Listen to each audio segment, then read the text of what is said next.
Operator, can you please connect me with OTR Halloween Holidays? I don't want to miss this episode of the Bah Ghoulie Show. The Mummers in the Little Theater of the Air.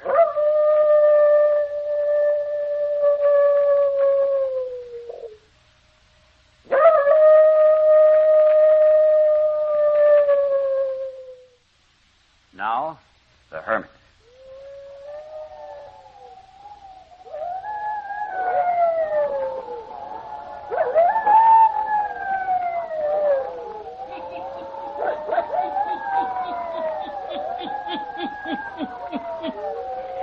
Ghost stories, weird stories, and murders, too.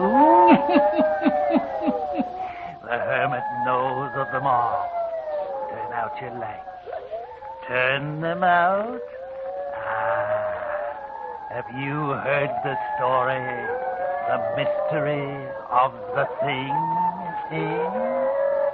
Then listen while the Hermit tells you the story.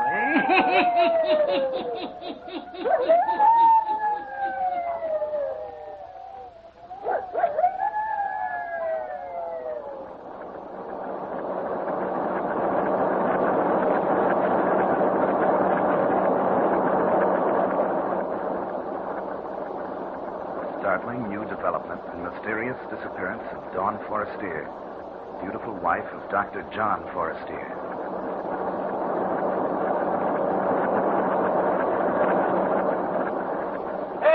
Hextree, you two in Forrester case.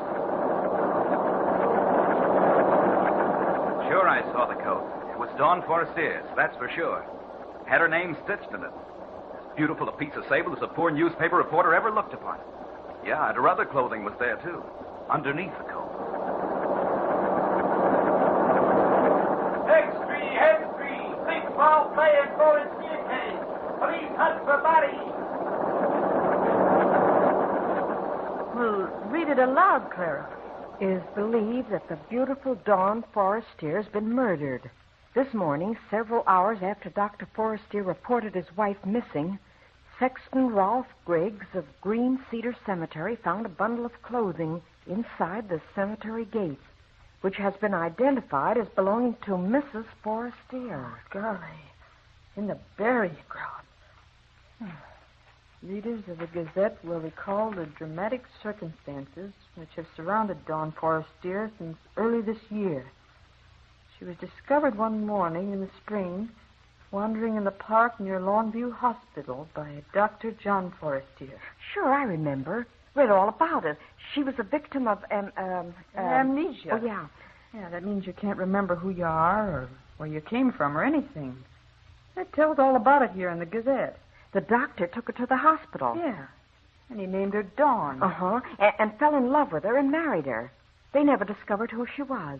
It says here, it was thought at the time the beautiful woman who later became the bride of Dr. Forrester might have attended a masked ball or came from the stage. But no such person was ever reported missing. Well, sure. Don't you recall it, Clara? She was dressed in an old-fashioned gown. It was torn all to tatters. Yeah, and now she's disappeared again, as mysterious-like as she came. Oh, gee, ain't it awful? You know, Clara, I kind of got it figured out. I'll bet she was the moll of some gangster who spirited her away and murdered her. Gee, murdered. Probably cut into 100... Gentlemen of the press, I have called you here to my home to tell you that you need not continue your search for Mrs. Forrester. What do you mean, Doctor? Not to continue the search? What's the dope, Dr. Forrester? Have you located her? I think perhaps we have. Well, where is she, Doctor? Where'd you find her? Please. What are you going to do? Please, gentlemen. What? If you will kindly allow me to do the talking, or rather, if you will permit Mrs. Forrester to speak. Then she is here in the house? No. My wife will speak to you through a letter she left behind for me. I only discovered it this evening. For you see, she had placed it in a volume of verse from which I often read to her. Oddly enough, I had thought I would never want to open the sonnets from the Portuguese again. It was against my will that I turned to it this evening. Perhaps guided by Dawn. Who knows? Who can say? It was here I found her letter to me. What is in the letter, Dr. Forrester? I'm about to read it to you. There will be a few passages I will omit. They are personal messages meant only for my eyes. But here is the story of the disappearance of Dawn.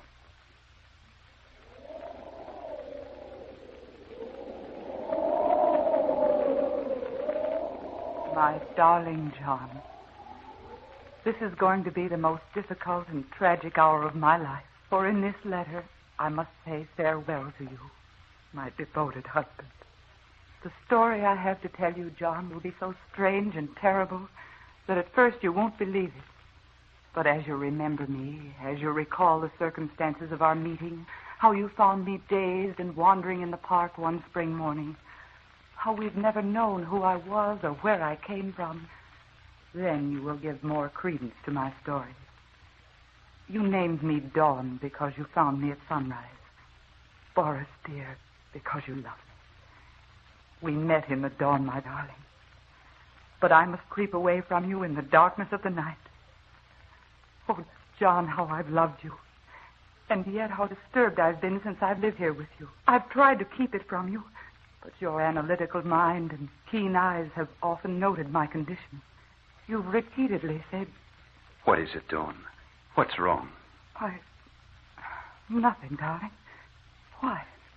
You know, dear, I often think it must have been during the night time that you were mistreated or abused by someone or something which brought about your amnesia. Why, John? Because it's always in the night time that you appear nervous, disturbed. Oh, John, you're imagining things. It was not you, John, who was imagining things. It was I.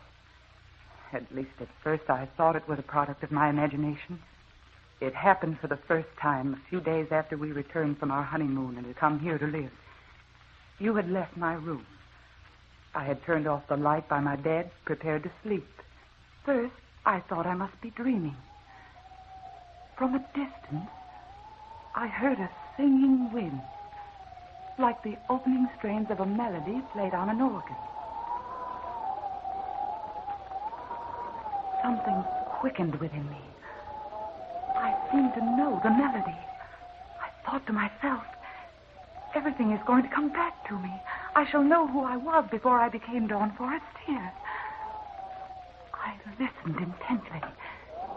And then as I was listening, my outer bedroom door seemed to light up. Yes, that's it, to light up. I sat up in bed. A street light shining through my window made the thing that materialized against my door very discernible. I could see that it was something phosphorescent. It glowed and shimmered in the half-light. Then I could see that it was taking a shape and form, the form of a human being. For many seconds I looked upon it, too frightened to speak. Finally, I got out the words, "What are you?" There was no answer. When I spoke, it disappeared. In the morning, I was convinced I'd dreamed it all. But the next night, the same thing occurred again. Once more, I was aroused from a half-sleep by the music of the wind. The second time, the glowing figure seemed to be closer. I spoke again. "Who are you?" This time, the figure didn't vanish so quickly after I'd spoken. It lingered a few seconds and then faded away like a picture on a screen. This materialization occurred for 7 consecutive nights. It was then, John, that I asked a favor of you. Remember? John? Yes, darling? Would you think it too bold of me if I asked if we might go away for the weekend? No, darling. I wish we could. I've noticed how nervous you've been the last few days. I'm sorry, dear. I don't know what it is. Don't let it distress you, Dawn. You're not entirely well, you know. Maybe some time before your nerves stop playing tricks on you. You're so helpful to me, John. I wish I might grant your request to go away for the weekend, but my work at present makes it impossible. Oh, it's all right, dear. It was only a suggestion. I'm really all right, so long as I have you. You had said it would be a long time before my nerves stopped playing me tricks. Oh, this was something to cling to. It was silly of me to get upset. No human figure really materialized in my room. It was my nerves playing me tricks. But the visitation didn't stop, John.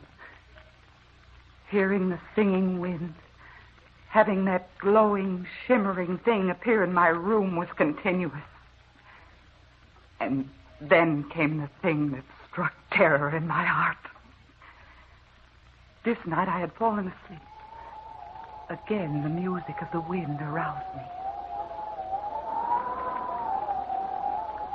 I opened my eyes, and then I gasped in fright.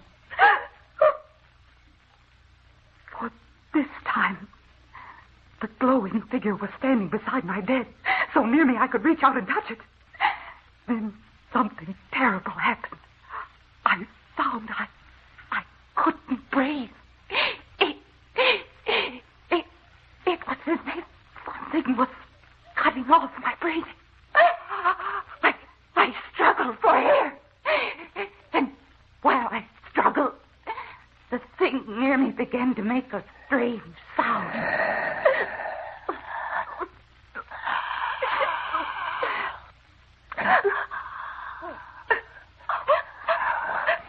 Then I sensed what was happening.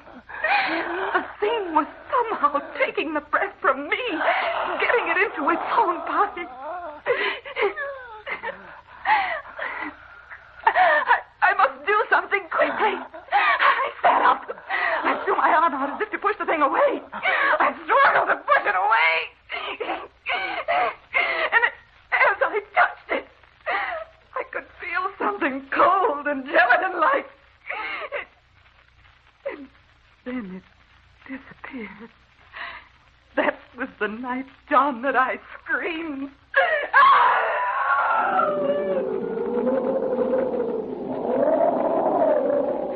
Darling, what is it?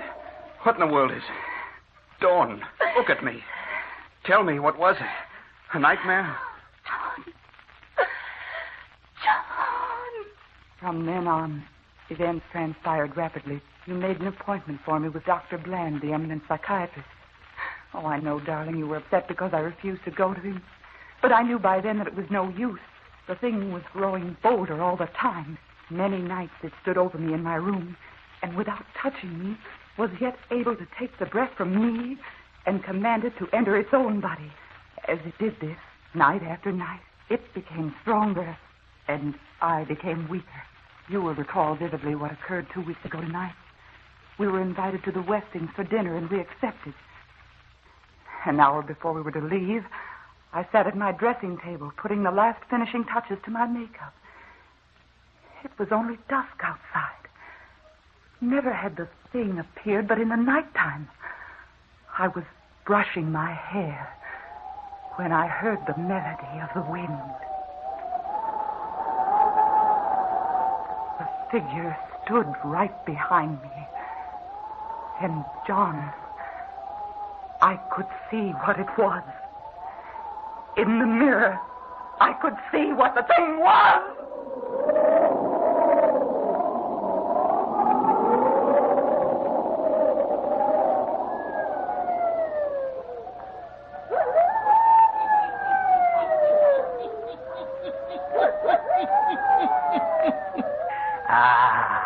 And what can be the thing that haunts and torments the beautiful Dean Forrester, eh?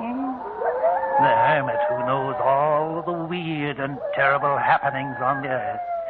The hermit will tell you all before the night is done, yes. And now, the hermit.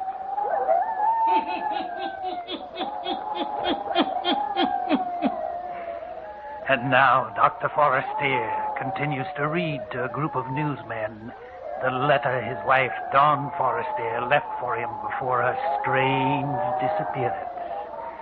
Listen to Dawn Forrester's story of the mystery of the thing.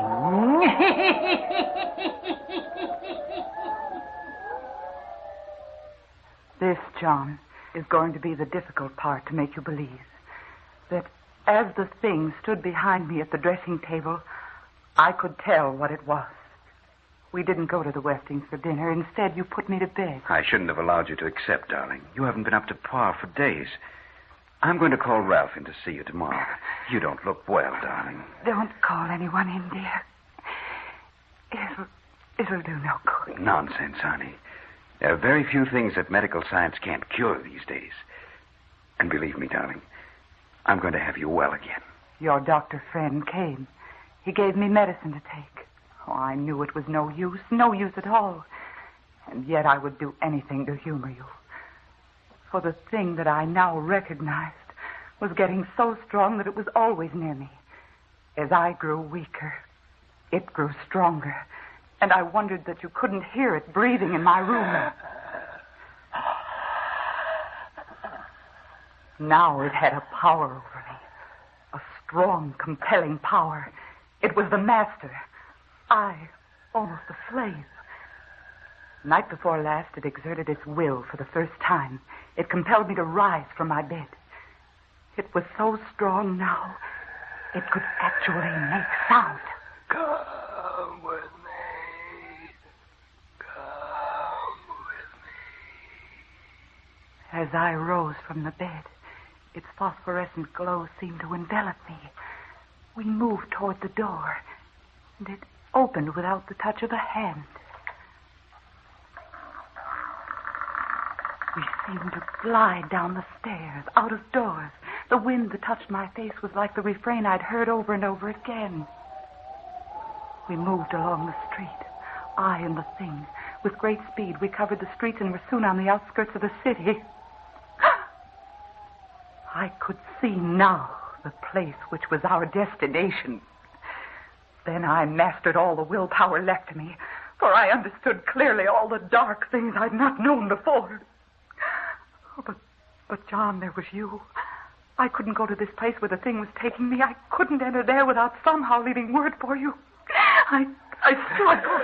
I fought with my adversary.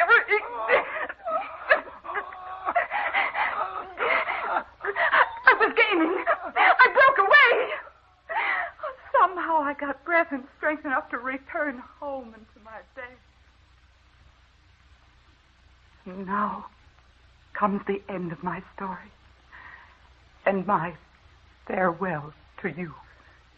Here, gentlemen, I will omit a page. It is personal. But what happened to Dawn? Where is she? Since this morning, when the sexton at Green Cedar Burial Ground found my wife's clothing, permission has been granted by the state for me to check up on the material found in this letter. I've almost finished reading to you. I'm refraining from reading the last pages till we have made a visit to the cemetery. If you men of the press will get in your cars and follow me, we may be able to complete and verify the information given to me by Dawn Forrester.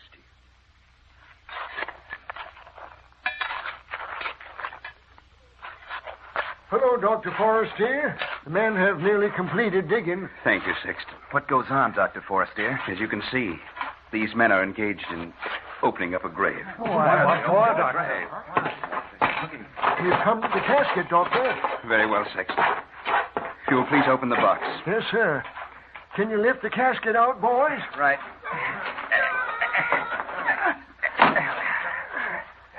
Now, gentlemen, after the box is opened, I will read the remainder of my wife's letter. Open it, please, Sexton.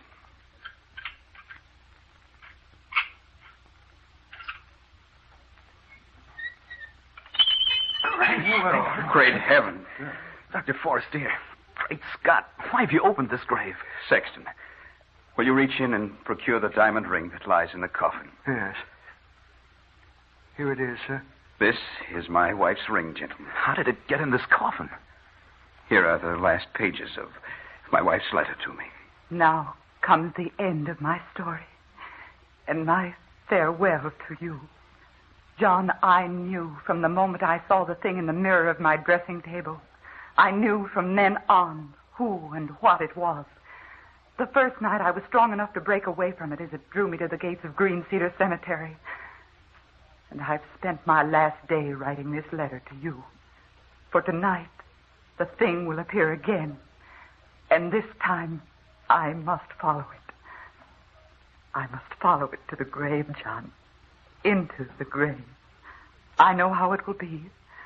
The thing, the protoplasm that has appeared before me so many nights and has grown in features and strength, will absorb me until I'm no longer a living person, and I must follow it. First, I will hear the music of the wind. Then the thing will appear, and I will be dissolved into it. John, my darling, in case you don't believe my story, open the grave near which you will find my discarded clothing. For I'm wearing the ring you gave me, my love. I'm wearing it as I return to the grave. For you see, John, the thing that I saw in the mirror, that which has gained power over me, is I, John. It is my own ghost, come to claim me to return to the grave from which I broke away.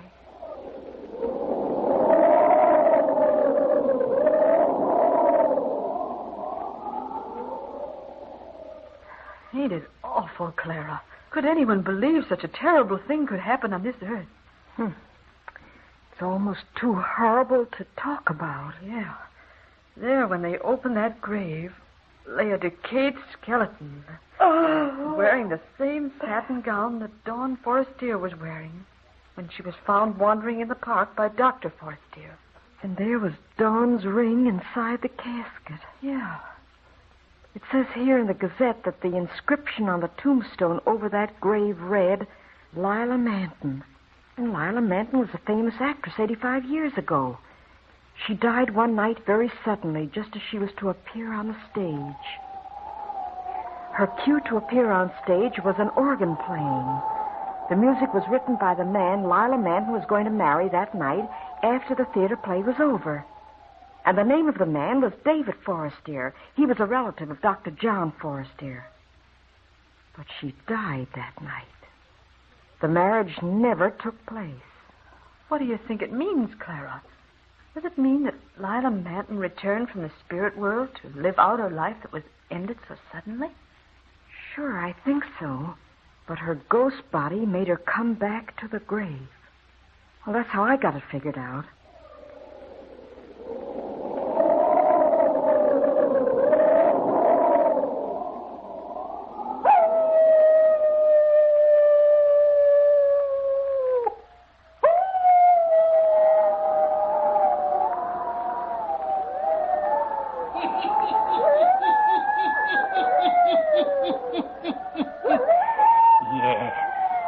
Dawn Forrester was haunted by her own ghost body until it finally absorbed a new vision and shape and made her return to her grave. Yes, turn on your lights. Turn them on. I'll be back. Pleasant dreams. All characters, places, and occurrences mentioned in the Hermit's Cave are fictitious, and similarity to persons, places, or occurrences is purely accidental.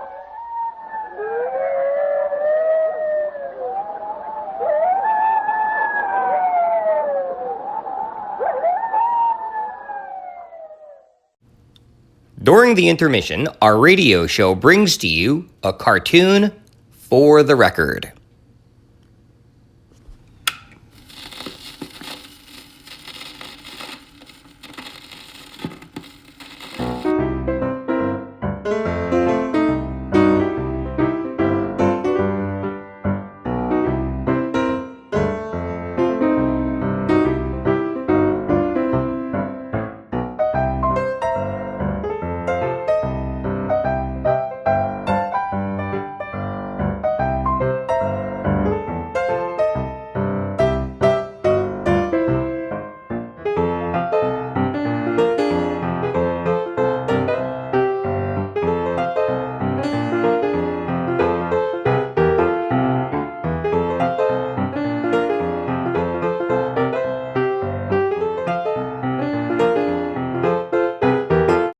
We now return you to our radio show.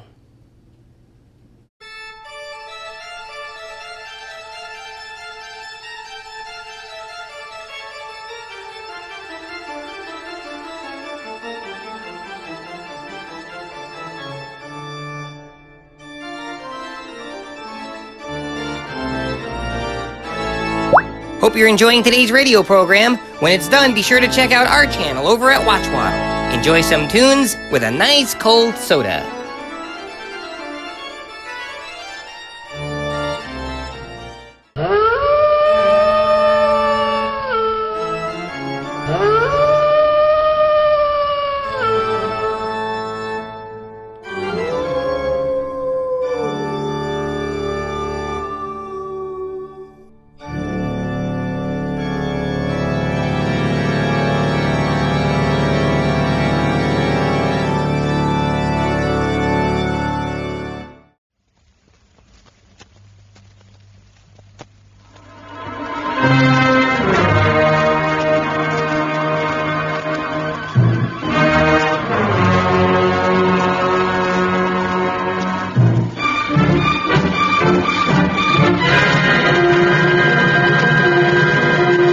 Devil's Holiday.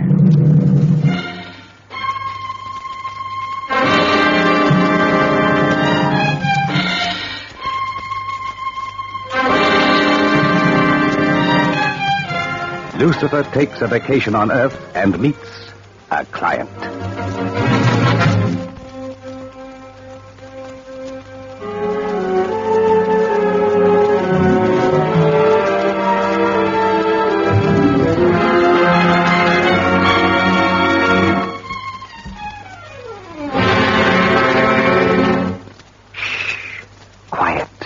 Here he comes, now.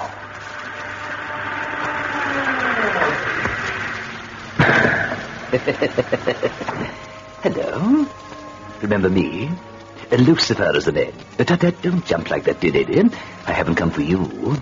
Yet. Oh, no. A lot of sulfuric acid has to flow under the bridge before I'm ready for you. But when I am, I can promise you a real bubble bath. A soap, but no hope.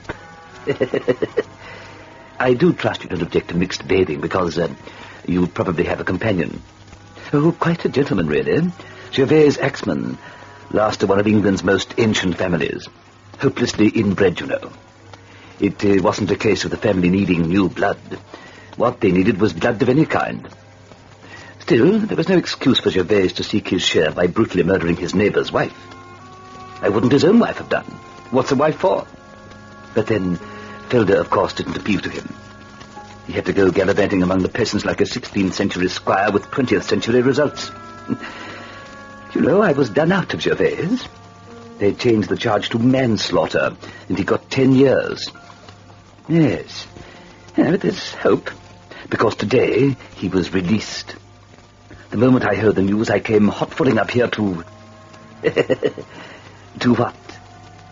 To have someone pay the devil his due. And as far as I'm concerned, Gervais is not only due, but overdue. On the small, neat Buckinghamshire farm which Felder has carried on, alone, unassisted, for 8 years, all is calm, all is still. Ah, me, a peaceful, bucolic scene. It seems a pity to disturb it. But what has to be, has to be. So...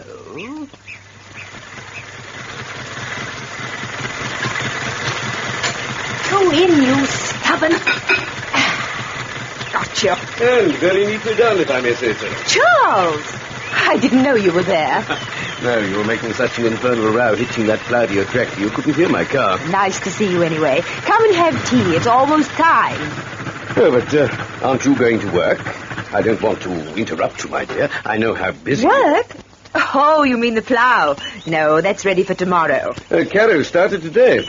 I just drove past and saw him ploughing his long field by the road. Caro works with the calendar. I work with the soil. Still, ploughing up day is ploughing up day hereabouts. There's a time for everything. And I plough tomorrow. Now come and have that tea. Oh, there's no doubt about it, Felder. Looking out from this window, the farm looks a picture. Yes, I think so, too. It's been hard, but it's been worth it. Here's your tea. I wonder what Gervais will think of it. He'll never see it. He's done with it. He told me to sell it when he... I sold it to myself. The money's in his bank in London. He knows it. So there's nothing to bring him back. Is there? There's you. I was the first thing he threw away. Now the farm isn't here for him. Neither am I. And what if he doesn't quite see it that way? I won't have him here. This is my world. The world I made for myself when he smashed my other. He robbed me of everything, of himself, of his children, of my respect. Never your respect, Felder. You've kept it and nourished it. You're highly respected, and you know it. I'll never forgive him for what he did. Never. My dear, Rita Caro has been dead a long time, and Gervais has paid. Rita Caro? Do you think it's for her that I'm so bitter? I'm the one he killed. And Gervais hasn't paid. He hasn't begun to pay. Felder, I have something to tell you. He was released today. Released? How do you know? He still has 2 years. Good conduct. London rang me. They thought he'd make for home. What home? And as chief constable, they thought I should know. Left it to my discretion to warn Caro. Warn him? Your husband has threatened to harm him. He claims it was Caro killed Rita when he found out about her and Gervais. He always has. Right from the day he was arrested. There's a train gets in from London at 4. That's why I drove over. In case he comes here. I know he'll come here. There's a train back to London at 7. What if he refuses to go? Caro has remarried. Let him go there. Oh, my dear. Well, we shall soon know. If he were on the 4 o'clock, he'd just be getting here. Well, surely it takes more than 20 minutes to walk from the station. An hour by the main road. 20 minutes if one uses the lane and cuts across my hollow field. Gervais always comes that way. Used to come, I mean. Remember? Lucky for William Caro. If Gervais came the long way, he'd see Caro ploughing. And, well, anything might happen. You warned him? Yes, as I drove by. He's ready. And I'm waiting. Yes, we're both waiting.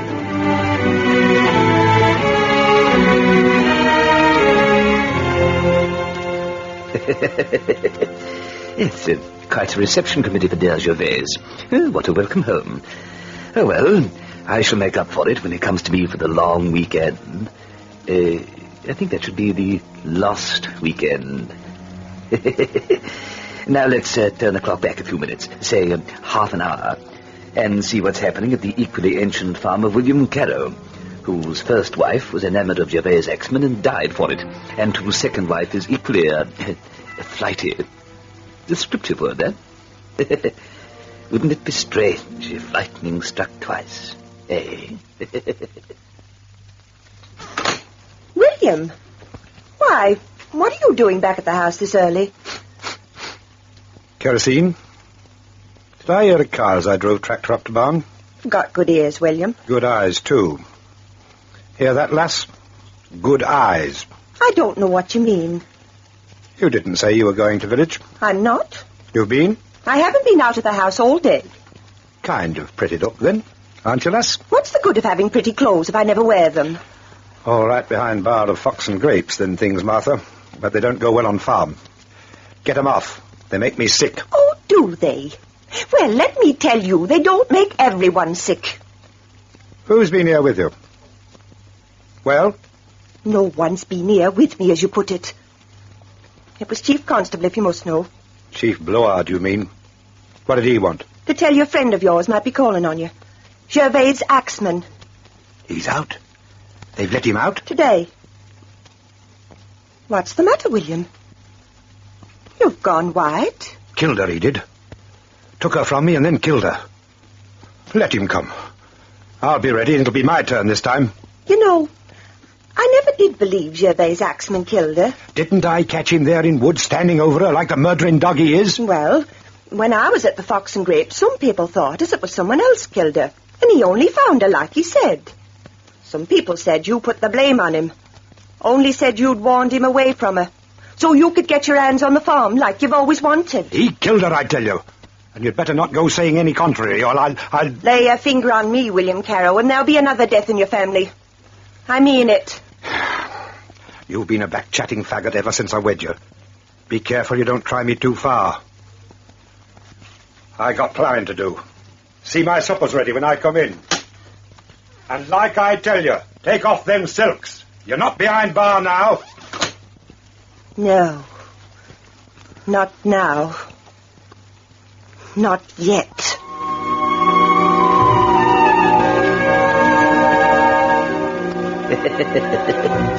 You'll note the general air of happy gaiety which pervades this district. These characters had better watch out, or some impecunious author will put them in a play. Well, there you are. That's what happened 30 minutes before Sir Charles Barton, Chief Constable of the county, sat in the low-beam living room of Felder Axman's farmhouse, awaiting the prophesied arrival of Gervais. 5 o'clock. He can't be coming. Not today, anyway. What made you so certain he was, Charles? Oh, I wasn't certain. I only thought... Well, where else would he come? Where else indeed, Charles? Gervais! You're looking well, Felder. Hard work suits you. Those overalls, too. Quite the land girl, aren't you? Oh, excuse me. Am I interrupting anything private? Gervais. Well, how are you, old man? I came to extend a welcoming hand. We thought you'd turn up.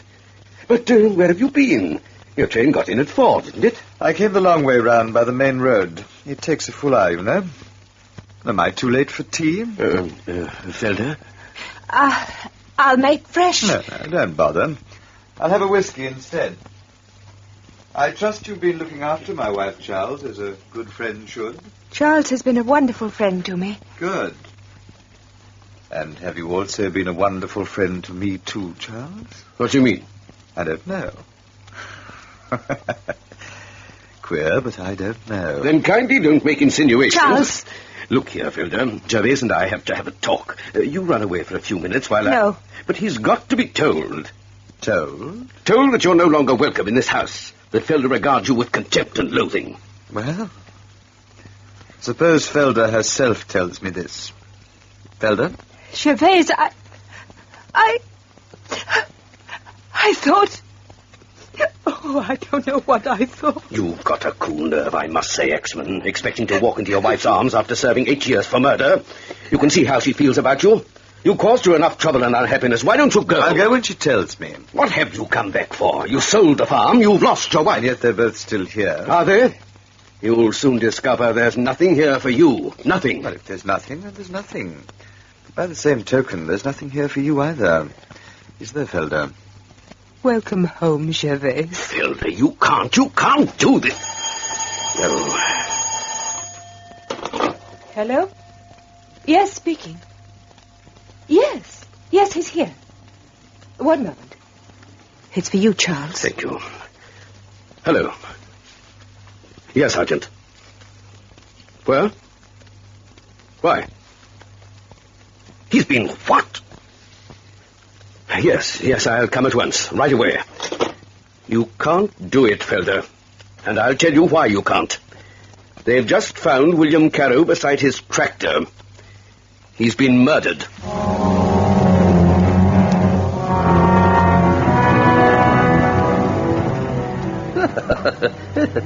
Well, I'm sorry we had to lose old Carew. He was such a happy soul. Now that your loss is my gain. Just wait over there, please, Mr. Carew. Yes, by the elevator. Well, what's Felder going to do now? Piquant situation, don't you think? Fancy her changing the way she did. But then, that's women for you. For you, my friends, not for me. Well, with 2 murders on his hands, I think Gervais needs a rest, don't you? In fact, I think we all need one. So, relax.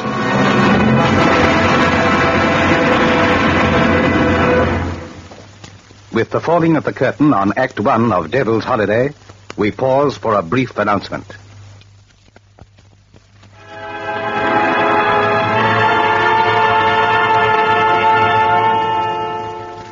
We resume our story with the second act of Devil's Holiday.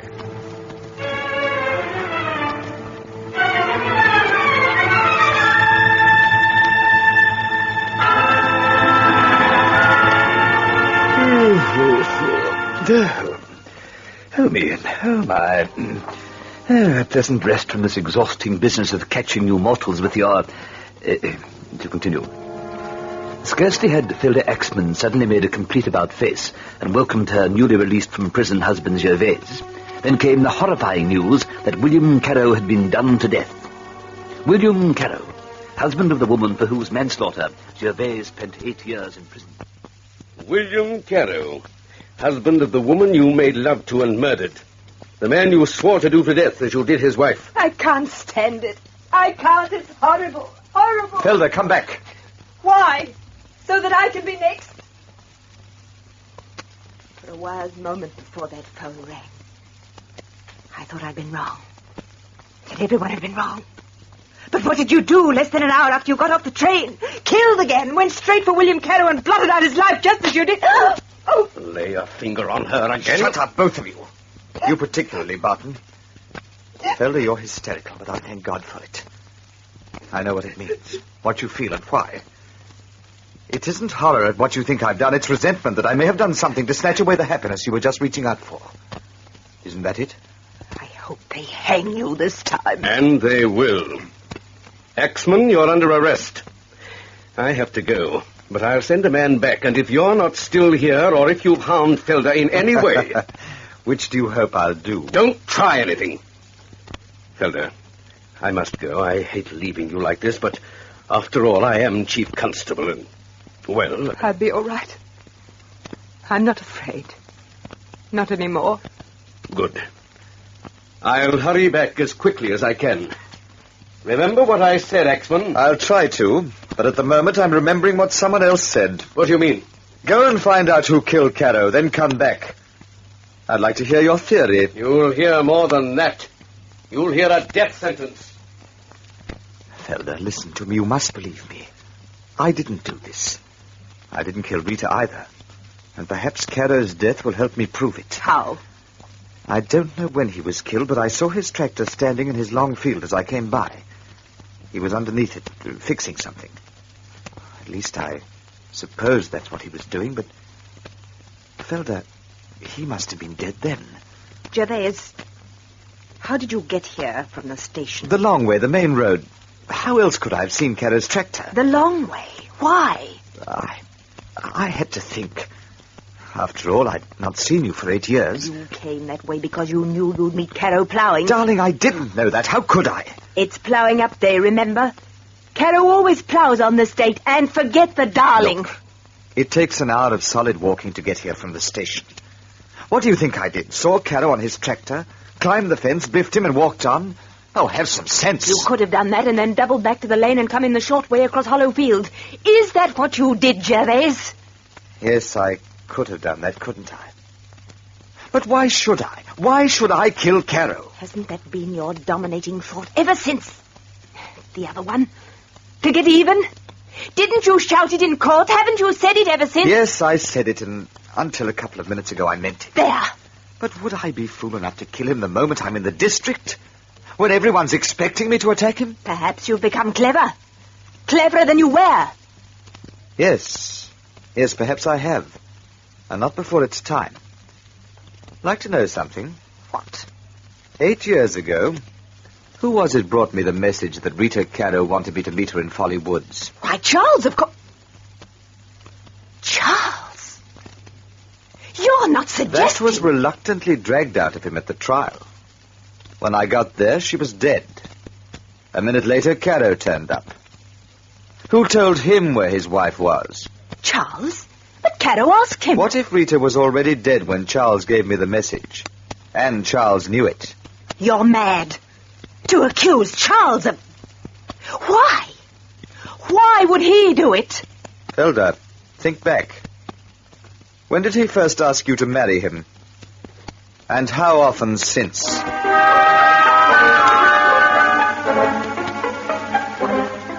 Dear, dear, dear. All this raking over the old murder, while there's a lovely fresh one to be discussed. It's so much time wasting. Why can't the man admit the deed and be hanged to him? Let's get on, that's what I say. Yes, let's visit the spot marked X. Lovely day for a murder, don't you think? But then, so are the other 364. While in leap years... There he is. Just like I found him. except for the bit of canvas. The body hasn't been touched, sir. Not since I've been here. Good. We'll need more men on this job, Sergeant. And some plain clothes chaps as well. You cut off back to the house and ring through. There's a good chap. Right you are, sir. And tell me, Mrs. Carrow, did you actually see this fellow Axman attack your husband? I didn't see a thing, sir. Except what's here. I heard the tractor stop and stay stopped. So I came out and down the fields. Saw him lying there, under the tractor, dead. That's when I went and rang the police. Who did it, sir? Was it Mr. Axman, do you think? Seems a strange coincidence if he didn't. This happening so soon after I warned him. I stopped as I drove past, you know, after I'd left your house, and repeated the warning I'd given you. See? There are my footprints leading up to the tractor across his ploughland. Yes, I see them. But where are Mr. Axman's footprints?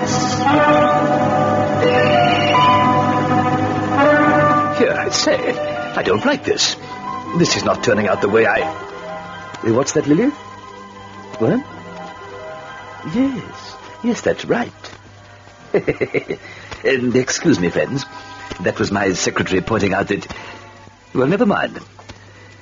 From now on, I'm only an interested onlooker, very interested. I was still interested early next morning, when an arrest was imminent. Oh, yes. I'll admit it's only circumstantial evidence, but it is evidence. Here's what you did, Axman. You left the train and, taking the main road, went straight to Carrow's farm, to where his long field borders the road. You waited in the hedge until he'd finished a furrow toward you and had turned his tractor and had his back to you. And then you struck him down. Go on. Then you nipped back down the main road, used the lane, cut across your wife's hollow field, and got here to the house. It takes just 1 hour to do that.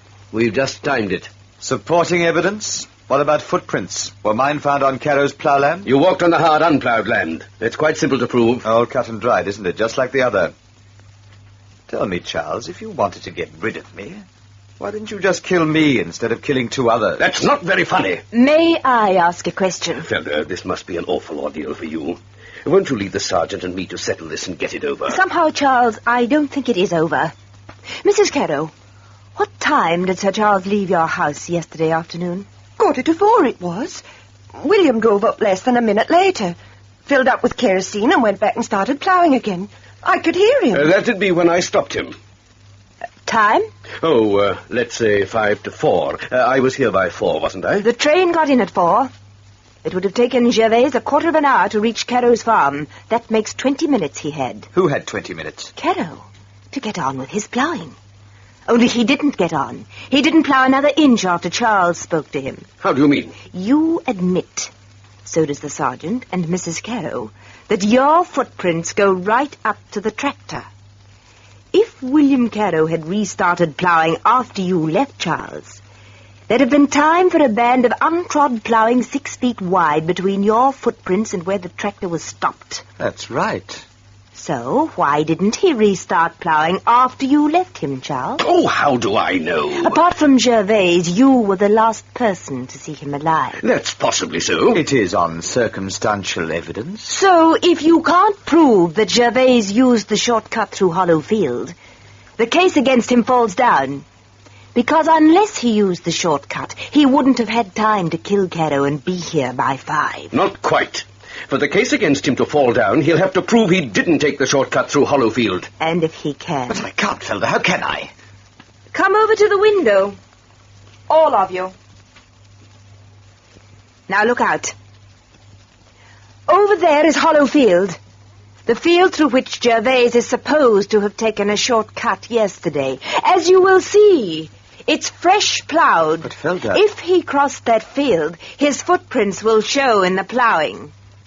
I can assure you there are none. Well, Sir Charles, looks like this clears him, don't it? Shut up.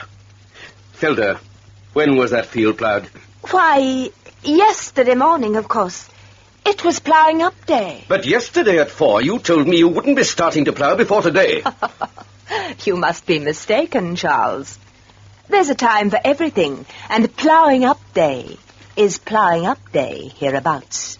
Why, This makes Sir Charles the last person to have seen William alive, doesn't it? On circumstantial evidence, yes.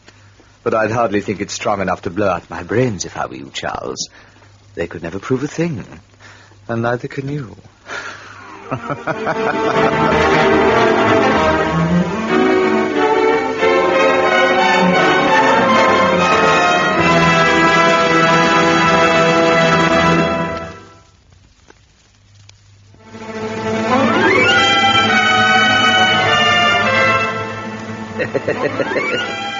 Oh, what a clever boy that Gervais Axman is.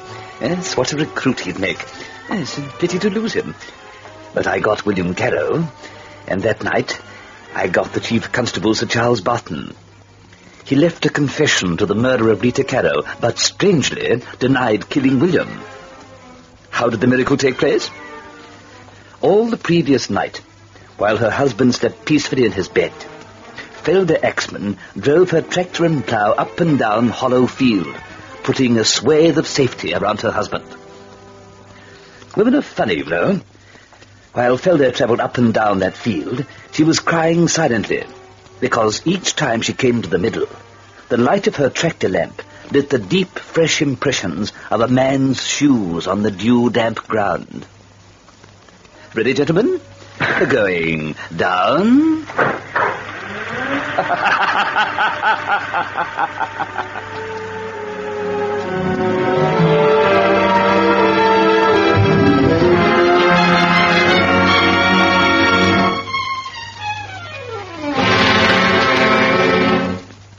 Devil's Holiday is a Donovan Joyce production.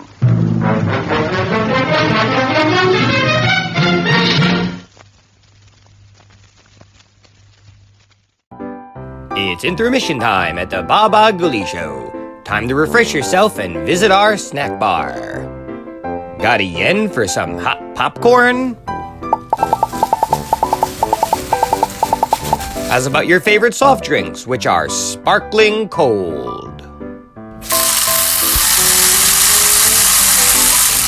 And there's all kinds of candy to tempt you. It's radio time, folks. Enjoy the rest of the program.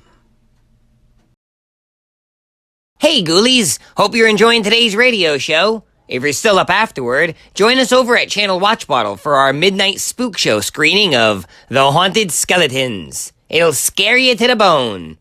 For now, enjoy the rest of the radio program.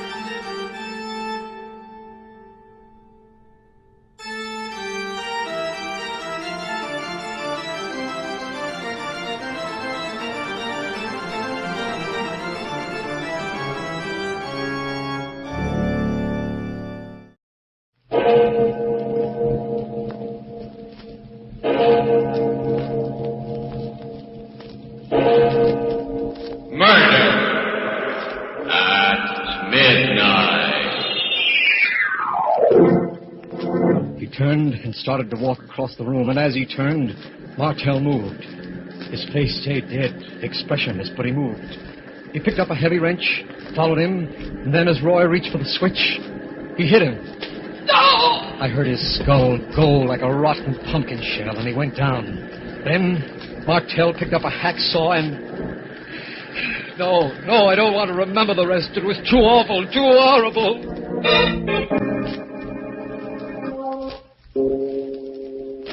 Midnight, the witching hour when the night is darkest, our fears the strongest, and our strength at its lowest ebb. Midnight, when the graves gape open and death strikes. How? You'll learn the answer in just a minute in Terror Out of Space.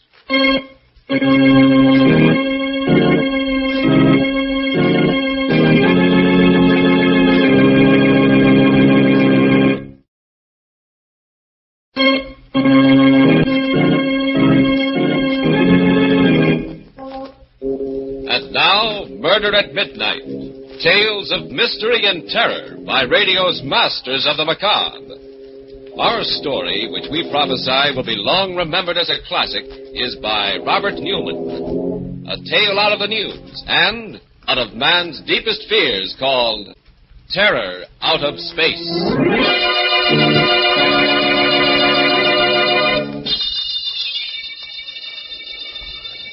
Larkin, Don, can you hear me? Can you hear me? You've got to hear me. I have not much time. They'll be coming back in a few minutes, and Don, try and get this. Try and remember.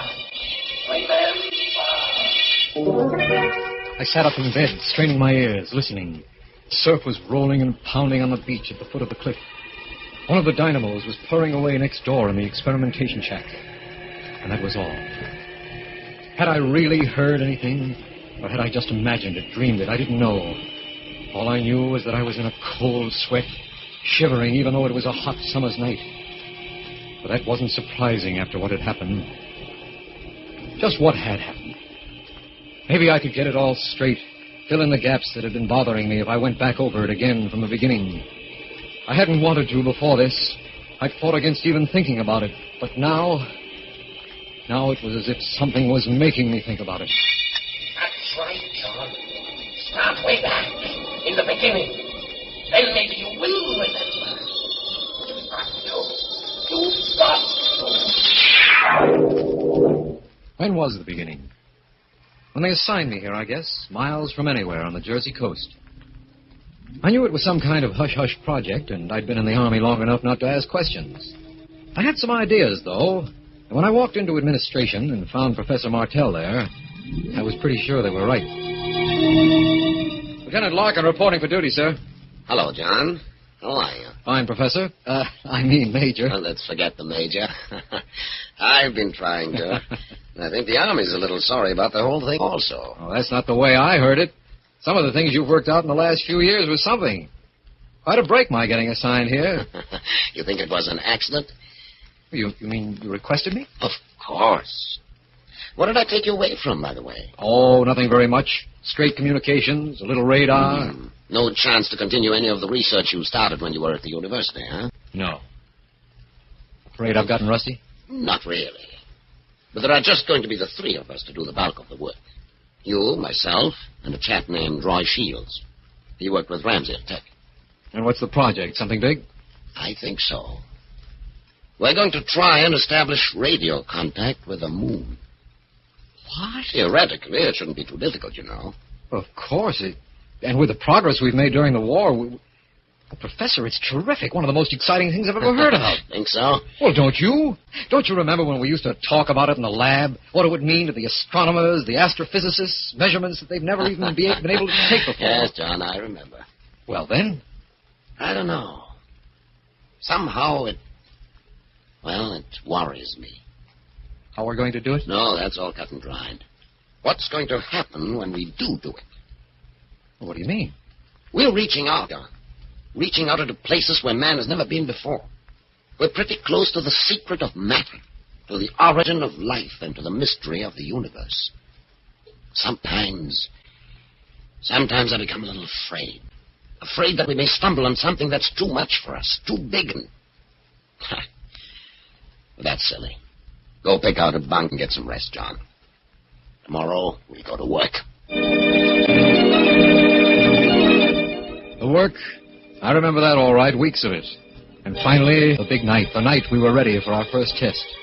It was clear and cool, the ocean still, not thundering but whispering at the base of the cliffs, as if it were waiting. Every star separate and distinct, like signposts on the road to the infinite. Martell at the table in the center of the laboratory with the charts and diagrams doing the computing. Roy at the power controls, and I at the director. Time 23:02. 15 seconds. Power 10.12. Check. Your reading, John? 93 degrees. Make it plus 0.2. Check. Time 23:02:10. Power on. 3 seconds. 4. Now. How long to wait? We should get it almost immediately. Lag of not more than... There, listen. Huh? That's it! That's it! We've done it! We're in contact with the moon! Yes, we'd done it. Reached out into space and done it. For the first time since man had walked erect, we had established contact with another heavenly body, bridged the infinite with man-made electrical impulses. There was no work done during the next 2 days, just excitement. Public relations broke the story the next morning, and we were swamped. Newspaper reporters, photographers, interviews, commentaries, prophecies. Finally, we got back to normal. And a couple of nights later... Yes, it's starting to come back to me now. I remember. It was the sound of the generators that woke me. I looked at my watch, almost midnight. Roy was asleep in his bunk, and I didn't wake him. I padded out along the duckboards to the laboratory. The lights were on. I went in, and there was Professor Martell. He was sitting at the control table, and he was funny. His eyes were open, but he didn't seem to see me. I said, "Hello, Professor." He didn't move. Didn't answer. I took a quick look at the control board, and the frequency had been changed. A little uneasy, I tried again. "Professor, what are you doing?" And then something very strange happened. Half of him came alive. His right side first. His right eye lighting up, while his left eye stayed dead. His right hand twitched, while his left one remained stiff. It was just for a fraction of a second. Then... What? Oh. Hello, John. Hello, Professor. Anything the matter? Matter? What am I doing in here? I don't know, sir. I heard the generators go on. I came in and found you here. Strange. Very strange. I went to bed about 10:30. Ever walked in your sleep before? No, not that I know of. Of course, I haven't been sleeping too well lately. Very disturbing dream. Did you change the transmitter frequency that way? No, sir. You must have done it yourself in your sleep. Funny. That would make it more of a carrier instead of a transmitter wave. Shall I shift it back? No, leave it. I'd like to take a look again in the morning. Do some thinking about it. The next morning, somehow, neither of us mentioned it. I could be sure now whether we didn't remember or just didn't think it was important. But that night... Yes, it was that night that we discovered what it meant. That we knew. It was the sound of the generators that woke me again. I looked at my watch a few minutes before midnight. And it was then that I noticed that Roy wasn't in his bunk. I lay there. And for some reason I was terrified, trembling. There was something in the air, a feeling of menace that... I made myself get up. Slipped on a pair of sneakers and went out along the duckwalk to the laboratory. The lights were on again. I didn't go in this time, but I looked in the window. There was Roy, and there was Professor Martell again. He was sitting at the control table with that sane, dead look on his face. And Roy was standing in front of him and talking to him. I could hear him through the window. What is it, sir? What's going on? Is anything the matter? Sleep. Walking in his sleep. I better get Larkin and... Oh, can't leave the generator on, though. Gotta shut that out first. He turned and started to walk across the room toward the master switch. And as he turned, Martell moved. His face stayed dead, expressionless, but he moved. He got up without a sound, took a heavy wrench from the work table, and followed Roy. And then, just as Roy put out his hand to throw the switch, he hit him. I heard his skull go like the shell of a rotten pumpkin, and he went down, dead. I couldn't move. I couldn't make a sound. I just stood there, frozen with horror. Martell looked down at him without batting an eye. And then, like a zombie, he walked over to the bench, picked up a hacksaw and went back. And then, bending over Roy's body, he started cutting off the top of his head. A voice from the void, and the midnight waking. Memories things best forgotten coming back again. Memories of the terror that came out of space and of murder at midnight.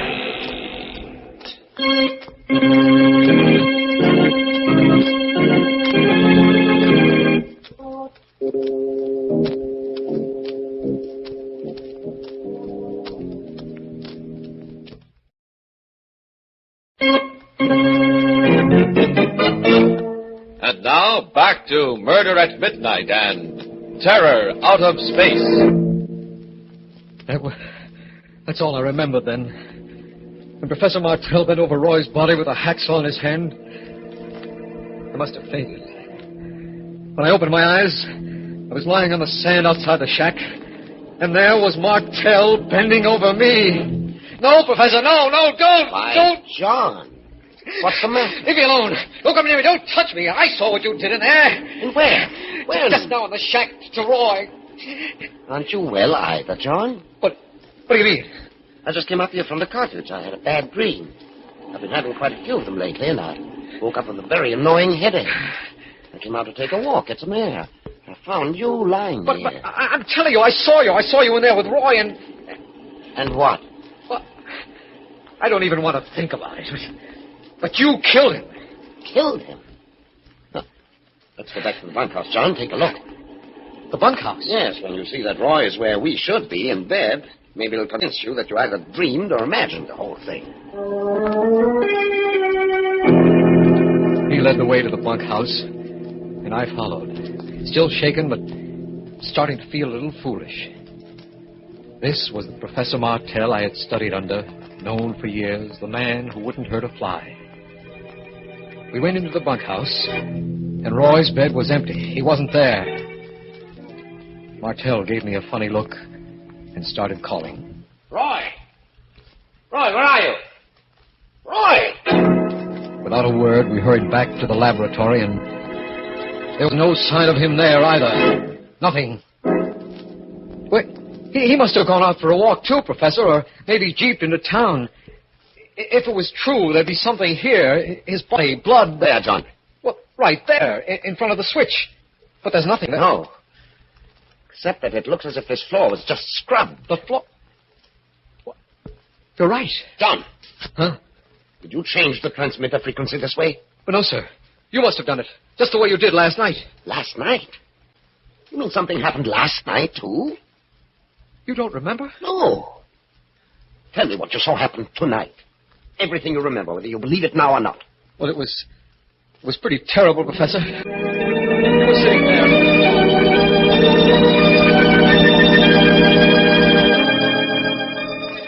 And then, as quietly as if he were a laboratory specimen, you took a hacksaw and started to cut off the top of his head. Merciful heavens. Talking to you now, I know the whole thing's mad, impossible, but... Yes, mad, impossible, but... You mean it could have happened some way without your knowing it?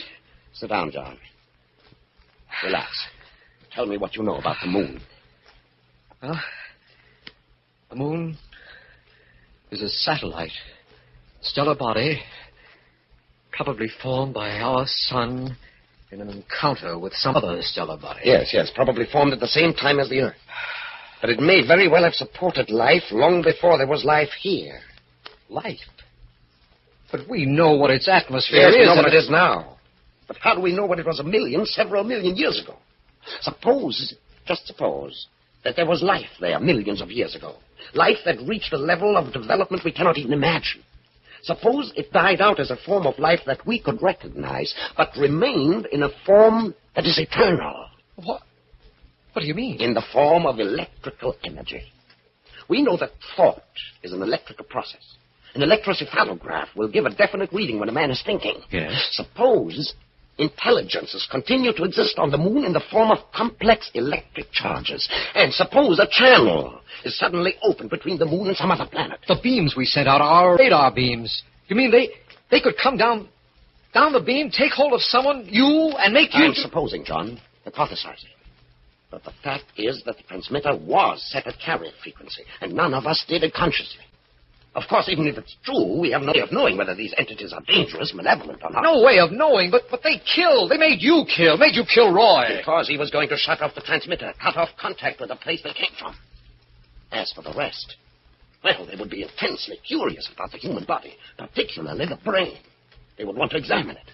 Analyze. Good Lord, Professor, do you realize what you're saying? The taking over of a person's body? Yes, John, I do realize what I'm saying. Well, I don't believe it myself. Have you a gun? Why, yes. Yes, I never carry it. Well, start carrying it. And if you notice me doing anything strange, incomprehensible, don't hesitate. Shoot. I didn't sleep that night. I remember that now. And I was convinced that I would never sleep again. Because it was there then, the moon. It was there all the time, of course, day and night. But it was during the night, when I was asleep, that it would be easiest for them. That they might try and... No, I can't think about it. I won't, even now.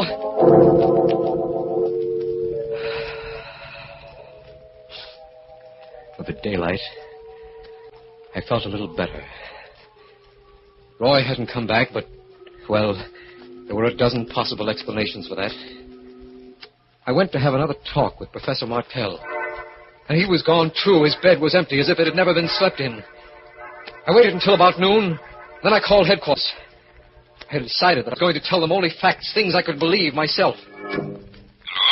Hello, Colonel. This is Larkin over at Radar Experimental. Oh, yes, Larkin. How are you? Pretty good, sir. I'd like to report that both Sergeant Shields and Major Martell are missing. Huh? Missing? What do you mean? I don't know, sir. They were both gone when I got up this morning. AWOL, eh? Well, that's my fault. You men have been working awfully hard. I meant to suggest that you take leaves. Why don't you go missing, too? Oh, no, sir, I couldn't. Not right now. Okay. Then you carry on until they get back, and then I'll arrange for you to do it officially. So I stayed. Stayed there in the lonely shack on top of the cliff, alone. And that was the most awful, terrible week of my life. Only the wind, the pounding of the surf, and my fears that were with me constantly. There was work I had to do, but I had to force myself to go into the laboratory. Then, on Friday, they found Roy's body. A phone call took me to town to the local funeral parlor. When I got there, the colonel was waiting. You knew Sergeant Shields pretty well, didn't you, Larkin? Yes, sir. Some fishermen found a body in their nets this morning. I wish you'd look at it. Of course, sir. Right here. Oh, good Lord. Evidently, the fish were pretty hungry. Well, no one could be sure, sir, but I think that is Shields. All right, Larkin. Thank you. Yes, they found Roy's body. And that night, Martell came back. I'd taken something to make me sleep. It was the only way I could sleep. But the sound of the generators woke me again. I lay there listening, unbelieving but terrified because there was no one at the station but me. Then, picking up my gun, I went down the duck walk to the laboratory. I opened the door, and there he was, Professor Martell. His face was thin, haggard.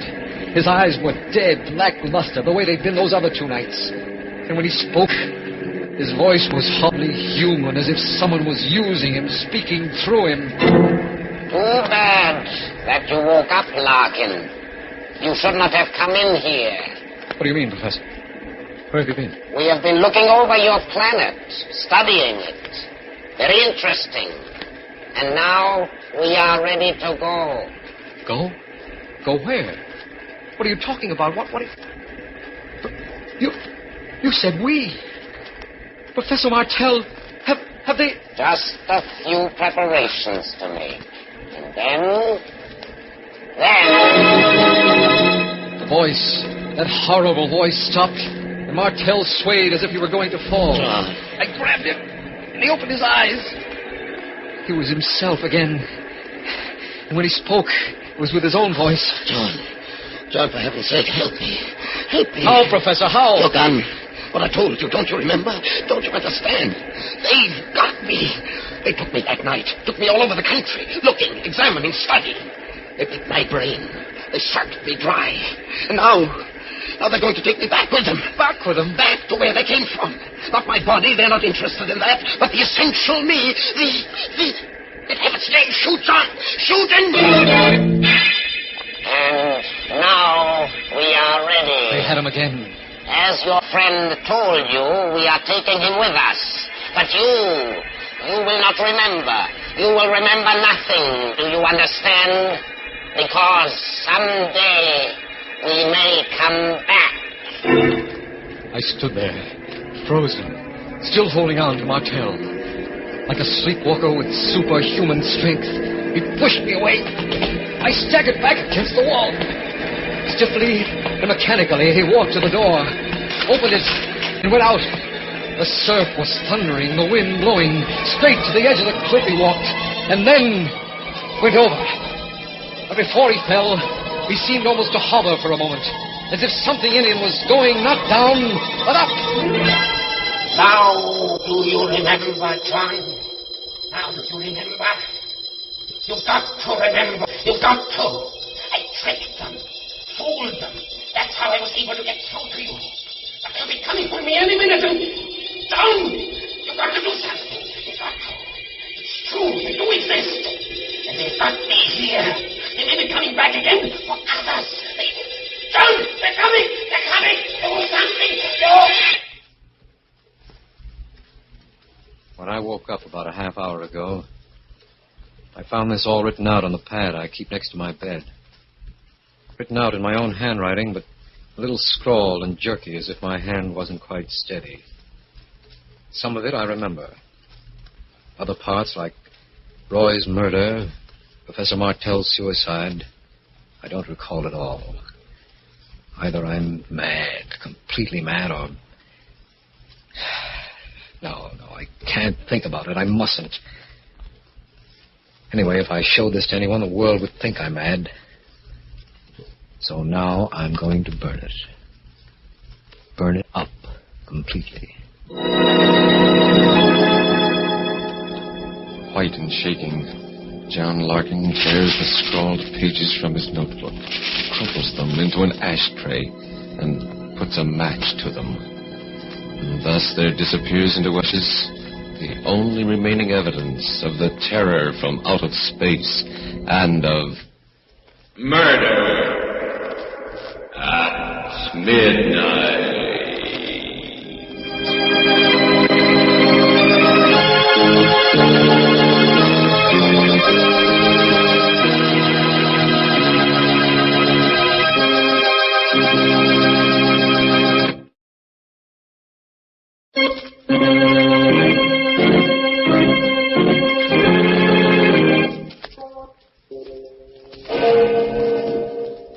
Remember to be with us again when death comes in some unknown form. And the clocks strike 12 for murder at midnight.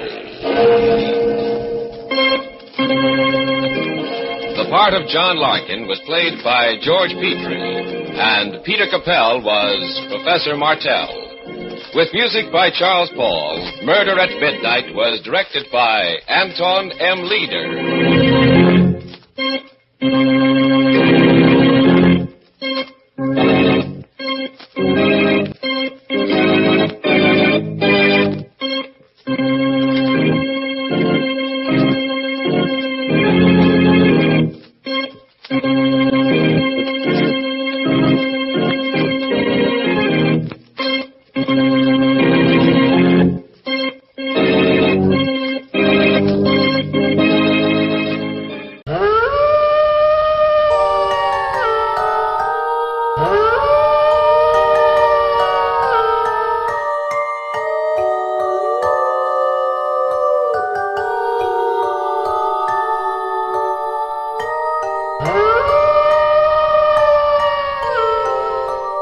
Huh?